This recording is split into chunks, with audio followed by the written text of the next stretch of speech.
As leituras que foram colocadas hoje estão dentro do próprio sistema litúrgico, que diz respeito ao antigo costume que se tinha na liturgia de fazer nessa semana a oitava de Corpus Christi. Por isso a leitura hoje ainda está nessa linha do pensamento da Eucaristia. Um homem chama os seus amigos para um banquete e na hora do banquete cada um começou a se excusar, dizendo que tinha compromissos outros e não puderam ir. E ele então convida outros para o seu banquete. Alguns santos padres interpretam esse banquete como um banquete eucarístico, para o qual todos nós somos convidados.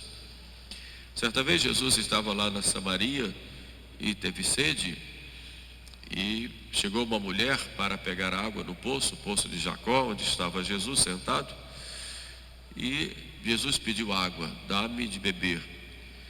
E ela, que era samaritana, chega a Jesus e diz: como tu, que és um judeu, vem a mim, que sou mulher e samaritana, e me pedes alguma coisa? E Jesus responde dizendo: se soubesses e conhecesses o dom de Deus, aquele que te pede de beber, tu é que pedirias, e ele te daria a água viva. Se soubesses o dom de Deus, a Eucaristia é esse grande dom de Deus, que o Pai nos dá como alimento o seu próprio Filho. Nós não podemos ser como aqueles que se excusaram, colocando outros compromissos, dizendo que eu não posso receber Jesus na Eucaristia por um motivo ou por outro. Um disse que foi porque comprou uma quinta, um campo e precisava vê-lo. São aqueles vaidosos que têm mais preocupação consigo mesmos do que com a entrega total a nosso Senhor, e não são capazes de renunciarem às suas ideologias, aos seus pensamentos, e por isso não recebem a Jesus. Outros são aqueles que disseram: eu comprei 5 juntas de bois e preciso experimentá-los. São aqueles mais preocupados com os bens materiais, e essas preocupações materiais impedem a pessoa de abrir o seu coração para ver Jesus. E por fim outros disseram: eu me casei e não posso ir. Então são aqueles que estão tão ligados aos prazeres da carne, que impedem de um verdadeiro arrependimento e uma busca incessante para receber e possuir nosso Senhor.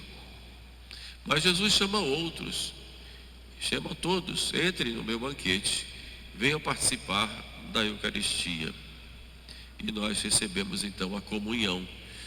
A comunhão, esse nome já é bem claro, né? A comum união, a nossa união íntima com o nosso Senhor Jesus Cristo. E quais são os efeitos para nós quando nós comungamos? Santo Agostinho diz, falando para Jesus, diz: tu te mudarás em mim. Jesus fala que quem come a minha carne e bebe meu sangue permanece em mim e eu nele. Por isso a comunhão nos transforma em Jesus. Este é o grande efeito. Enquanto que nos alimentos comuns os alimentos desaparecem e se transformam em nós, quando nós recebemos a Eucaristia, nós desaparecemos, e quem prevalece em nós é o próprio Jesus. A Eucaristia nos transforma nele, a ponto de vivermos tal união com ele, como diz São Paulo: já não sou eu quem vivo, mas é Cristo quem vive em mim. De modo que o grande efeito que ocorre conosco quando nós comungamos nós nos transformamos cada vez mais na união com Jesus, nos transformamos nele, a ponto de nossa vida ser dele, e ser nele, por ele e através dele. Ele então, na comunhão, nos dá uma nova vida, a vida em plenitude, porque é a vida da graça. É preciso então comungar. Afastar-se da Eucaristia é afastar-se desse fogo de amor, é afastar-se do próprio alimento do céu, como disse Jesus, o pão dos anjos que se faz pão dos homens. O alimento que nos dá vida, que nos dá forças, que nos dá coragem e que nos dá ânimo para continuarmos esta vida cada vez mais no amor de Deus. A comunhão frequente nos dá forças contra as tentações, nos preserva do pecado mortal, apaga em nós os pecados veniais, porque nos dá a vida do próprio Jesus. A comunhão frequente nos concede a perseverança final, e a perseverança no bem. Quem comunga frequentemente, e se comunga bem e da forma correta, vai perseverar no bem. Temos que aproveitar esse grande dom que Deus nos dá, o único dom que nos sacia. Um outro efeito da comunhão, porque a comunhão é para nós prenda da vida futura, ou seja, nos abre as portas do céu, e é semente para nós de ressurreição e vida eterna. A comunhão também edifica a igreja da comunhão dos irmãos, porque todos recebemos o mesmo Jesus Cristo. Então, Jesus eucarístico é o maior sinal de comunhão na igreja, porque a comunhão se faz com Ele, mas se faz também organicamente entre os irmãos que recebem o mesmo Jesus. Portanto, a comunhão é para nós um grande sinal e realização do amor de Jesus Cristo para conosco e para com a igreja. Por isso jamais deveríamos nos afastar da comunhão. O demônio muitas vezes coloca escrúpulos na pessoa, e a pessoa às vezes comete um pecado venial e diz: eu não vou comungar porque eu não sou digno. Santo São Francisco de Sales diz que duas classes de pessoas devem buscar sempre a comunhão: os pecadores, para que se convertam, e os que já são convertidos, ou os fervorosos, para que tenham mais fervor ainda. É claro que para comungar precisamos estar em estado de graça, sem pecado mortal, mas às vezes o demônio coloca escrúpulos e a pessoa cometeu um pecado venial que a própria comunhão já perdoa, e a pessoa se afasta da Eucaristia com esse escrúpulo: eu não sou digno, não posso. Por isso que nós rezamos o pecador antes da comunhão, exatamente para ir na missa, exatamente para isso, para que Deus nos perdoe os pecados veniais. Então comungue, não se afaste da Eucaristia. A Eucaristia nos dá a vida, nos dá a graça, ou melhor, nos dá a fonte das graças, que é o próprio Jesus Cristo. Então afastar-se da Eucaristia é uma armadilha que o demônio nos coloca, de uma perfeição que nós não temos, e por causa disso nós não ficamos mais vulneráveis ainda. É claro que a perfeição vai se buscando a cada dia. A comunhão não é feita para os perfeitos. É claro que os santos todos comungaram e devem comungar, mas todos eles se achavam grandes pecadores e grandes indignos de se chegarem à mesa eucarística. Por isso a comunhão é para santificar. Minha carne é verdadeira comida, meu sangue é verdadeira bebida, mas quem come a minha carne e bebe meu sangue tem a vida eterna. Ou seja, a vida eterna, que consiste nessa união íntima com a glória de Deus, já por toda a eternidade, ela se torna presente cada vez que nós vimos a mesa de comunhão e recebemos Jesus. Porque a comunhão, ela entranha em nós um grande compromisso de caridade, de amor, com Deus e com os irmãos. O amor de Deus vem a nós e nos incendeia na pessoa de seu Filho, e que nos leva a buscarmos viver esta caridade com os nossos irmãos. Por isso a epístola de hoje, ela vai nos falar exatamente da caridade com os irmãos. Claro que eu, quando comungo, eu me encho desse amor de Deus, mas esse amor de Deus, ele tem também um sentido horizontal. Quer dizer, olhar para os lados, olhar para os meus irmãos e ver que eu tenho compromisso com eles também. O primeiro compromisso é de edificá-los com as minhas ações, levando-os a ver em mim um outro Jesus. Mas o compromisso também de misericórdia, de levar aos irmãos a misericórdia de Deus quando eu perdoo o irmão que me ofendeu, de levar aos irmãos a misericórdia quando vejo meu irmão passando necessidade e vou ajudá-lo, sendo essa presença de Jesus Cristo em suas vidas. O importante é comungar e comungar bem, jamais nos afastarmos dela. São João Maria Vianney diz: cada hóstia consagrada é feita para se consumir de amor em um coração humano. Então Jesus se faz pão exatamente para que nós, ao consumirmos a Eucaristia, nós nos consumemos no amor de Deus para conosco. E esse amor de Deus deve encontrar um coração aberto para que ele possa agir. Somos chamados a participar deste banquete eucarístico, o banquete de Jesus, Filho de Deus. A comunhão eucarística é para nós uma necessidade da comunhão com Cristo. Se não comerdes a carne do Filho do Homem, não tereis a vida em vós. Por isso a comunhão é uma necessidade nossa para termos a vida de Cristo. Mas como comungar? Quais são as disposições necessárias para receber a Eucaristia? Nós precisamos, em primeiro lugar, de uma preparação.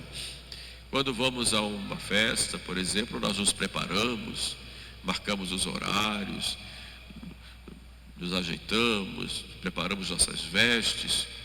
O banquete eucarístico é, no certo sentido, essa grande festa do amor de Deus que se dá a nós em alimento, dando o seu próprio Filho.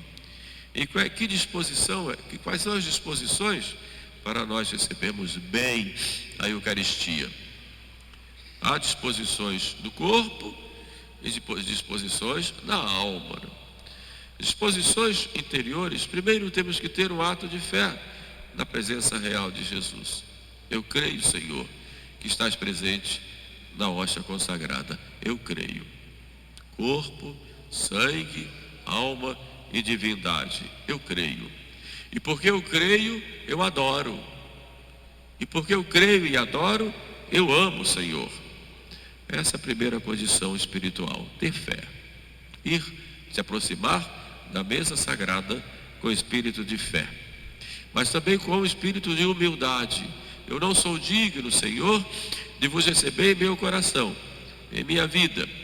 Mas eu sei, Senhor, que a vossa misericórdia é maior do que os meus pecados e a minha indignidade. Por isso estou aqui. Como disse Jesus a Zaqueu: eu quero habitar em tua casa, quero pousar em tua casa hoje. E Zaqueu, embora indigno, recebeu Jesus. E convertido, mudou a sua vida. Assim Jesus, olhando a nossa indignidade, ele vem como veio à casa de Zaqueu e quer pousar, estar em nós. Mas é preciso estar em estado de graça. São Paulo nos chama a atenção disso. Estar em estado de graça é não ter cometido o pecado mortal, de modo simples de dizer. O estado de graça é o estado normal do cristão. O pecado venial não tira a graça, não pode comungar. O pecado mortal é todo aquele pecado em matéria grave, em que você, entre o pecado e Deus, você deixa Deus e escolhe pecar. É uma desobediência grave à lei de Deus e à igreja. Então, se estiver em pecado mortal, ou perdeu a graça de Deus, você se tornou inimigo dele, porque o pecado mortal nos torna inimigos de Deus. Porém, com a confissão sacramental, você volta a viver nessa graça. Mas às vezes há os pecados habituais, graves, o estado de pecado mortal, né? Ou então posições ideológicas em que você defende situações e atitudes que são diametralmente opostas ao próprio Evangelho, incompatíveis com ele, ou você professa ideologias ou filosofias que são contrárias à lei de Deus, então isso impede você de comungar. Por exemplo, quem se inscreve na maçonaria não pode comungar, está em pecado grave. Por quê? Porque fez um juramento e uma espécie de consagração em um grupo que professa uma ideologia totalmente contrária ao Evangelho. Isso a Santa Sé há pouco tempo reafirma esse cuidado, esse impedimento. Pessoa que vive em estado habitual de pecado grave não pode receber a Eucaristia, a não ser que deixe. Quem professa uma ideologia contrária à lei de Deus não pode comungar. Por exemplo, um ateu ou um comunista convicto professa uma ideologia totalmente oposta a Jesus, não pode receber a Eucaristia. Isso é uma coisa bem clara. Evidentemente, um estado de pecado habitual impede a pessoa de se chegar de receber Jesus, porque a sua própria vida não condiz ou rejeita aquilo que está recebendo. É um contrassenso. Eu vou receber em minha casa aquele a quem eu rejeito. Não te quero, e ele entra. Estaria cometendo um outro pecado. E é preciso também ter uma disposição do recolhimento interior. Vou para a mesa eucarística, eu vou recolhido. Assim, de modo que eu tenho que a minha casa interior estar aberta só para ele, não para as outras coisas. Naquele momento eu tenho que estar recolhido, pelo menos. Mas há também as disposições do corpo. Primeiro, a igreja prescreve o jejum eucarístico. Na atual disciplina, ao menos 1 hora antes da comunhão. Lógico que quando se coloca ao menos, não se obriga. Pode-se comungar totalmente em jejum, por exemplo. A missa aqui de manhã, se quiser fazer o jejum completo, pode. Não há problema. Antigamente era de meia-noite, não se podia comer. Depois Pio XII, com as missas vespertinas, passou para 3 horas. E depois Paulo VI colocou 1. Mas isso é uma disciplina eclesiástica que a igreja tem o poder de mudar. Mas o importante é ver que é preciso ter essa preparação também do corpo para receber Jesus. Aproximar-se também da Eucaristia com devoção. O modo tradicional é chegar no altar, diante da mesa de comunhão, podendo fazer uma genuflexão, se ajoelhar e receber Jesus de mãos postas e na boca. Esse é o modo tradicional. Em situações extraordinárias, é claro, que pode comungar de pé, se houver alguma dificuldade de se ajoelhar. Mas o fato de se prostrar exteriormente deve demonstrar uma prostração interior que nós devemos ter diante de Jesus. O modo de vestir adequado. Não se pode ir receber a Eucaristia com roupas inadequadas. Não importa aí a beleza, a riqueza, isso Jesus não vê, mas vê a modéstia. Vamos me aproximar de Jesus modestamente vestidos, uma roupa pelo menos com uma manga, né? As mulheres que devem vir sem decotes, colocando véu, né? De saia ou de vestido abaixo do joelho. São modos que mostram o nosso respeito e o nosso amor diante daquele rei que nós vamos receber ali. Então é muito importante que também eu me cuide, vou lá receber Jesus, né? Então o modo tradicional, como a igreja sempre orientou, é este: uma preparação no corpo e uma preparação também na alma, mas sobretudo essa preparação espiritual que deve abrir em nós, né, o nosso coração, para que Jesus venha habitar em nós. Recebamos Jesus, não vamos deixá-lo de lado, né? E recebamos com fé, com devoção, com amor sobretudo, e procuremos viver a Eucaristia no dia a dia. não apenas como um ato que se vem aqui e se recebe, né? Depois vai lá, faz ação de graças, conversa com ele, fica ali recolhido, mas também que esse Jesus que nós recebemos, ele se espalhe com a nossa vida, no nosso relacionamento com os irmãos, seja dentro da igreja, seja na sociedade. A comunhão é a vida da igreja, é a vida do cristão. E se comungamos bem, nós nos santificamos e santificamos o mundo. Peçamos, pois, a Nossa Senhora, a mulher eucarística, a Virgem e Mãe da Eucaristia, que ela interceda por nós para que comunguemos de forma correta e que os frutos da comunhão ocorram em nossas vidas. Louvado seja nosso Senhor Jesus Cristo.